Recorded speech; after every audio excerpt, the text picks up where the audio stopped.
এমন স্লোগানে স্লোগানে মুখরিত এখন রূপগঞ্জের আকাশ বাতাস। অলিগলি রাজপথ ছেয়ে গেছে ব্যানার পোস্টারে। ভোটারদের দ্বারে দ্বারে যাচ্ছেন প্রার্থীরা। পথসভা উঠান বৈঠক করে তুলে ধরেছেন নানা প্রতিশ্রুতি। তেমনি সোমবার 1 জানুয়ারি নারায়ণগঞ্জ 1 আসনে গণসংযোগে নেমেছিলেন আওয়ামী লীগ প্রার্থী গোলাম দস্তগীর গাজী। তিনি বলেন, ভূমিদস্যুরা এখানে পুতুল এমপি বানাতে চায়। তাদের বিরুদ্ধে সতর্ক থেকে ভোটারদের প্রতি নৌকায় ভোট দেওয়ার আহ্বান জানান তিনি। আপনারা সাবধানে থাকবেন, কারণ তারা একজনের প্রতিনিধি, তারা পুতুল এমপি বানাতে চায় এখানে এসে।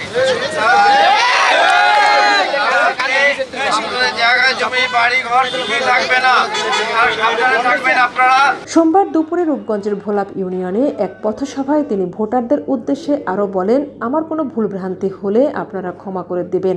এই এলাকার শান্তি ও নিরাপত্তা যেন বজায় থাকে সে ব্যবস্থা আমি করব। আর আমি আপনাদের সঙ্গে আছি। আমার কোনো ভুলভ্রান্তি থাকলে আপনারা ক্ষমা করে দিবেন। আগামীতে নতুন গাজী হিসেবে আপনাদের সঙ্গে থাকবো, যাতে করে আপনাদের শান্তি থাকে, এলাকার নিরাপত্তা থাকে, আপনার শান্তি থাকে, সেই ব্যবস্থা আমি আপনাদের করবো।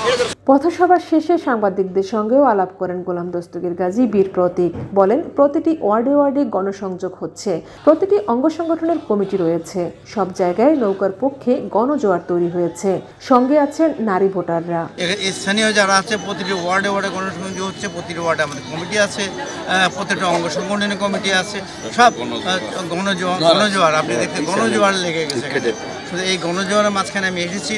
আমাকে ওনারা বলছেন, স্যার আপনার আসা লাগবে না, আমরাই যথেষ্ট। তারপরেও অনেকে আমাকে দেখতেছে, আমি এখানে এসেছি। গোলাম দস্তগীর গাজী এরপর স্থানীয় একটি মন্দিরে অনুষ্ঠিত সংকীর্তন দেখতে যান। সেখানে হিন্দু ধর্মাবলম্বীদের সঙ্গে কথা বলেন। এ সময় তিনি ভোটারদের কথা শুনেন এবং নৌকা প্রতীকে ভোট চান। বুঝেছেন, রূপগঞ্জকে রক্ষা করতে হলে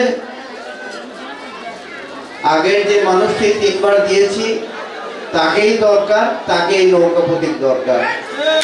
তাই তিনি এবারও আমাকে নৌকা প্রতীক দিয়েছেন। আমরা সবাই চাই, প্রতিদিন মানুষই চাই সবার মুখে হাসি।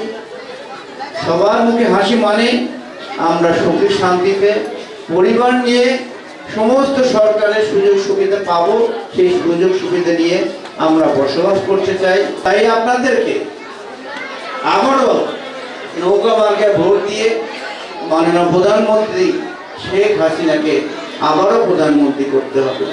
2 দিন আগে দুর্বৃত্তরা আগুন দিয়ে নৌকার ক্যাম্প পুড়িয়ে দিয়েছে। এ বিষয়ে নারায়ণগঞ্জ 1 আসনের নৌকার এই প্রার্থী বলেন, কিছু দুষ্ট লোক আছে, তারা নির্বাচন প্রতিহত করতে চায়, তবে এতে ভোটারদের উপরে কোনো প্রভাব পড়বে বলে মনে করছেন না তিনি।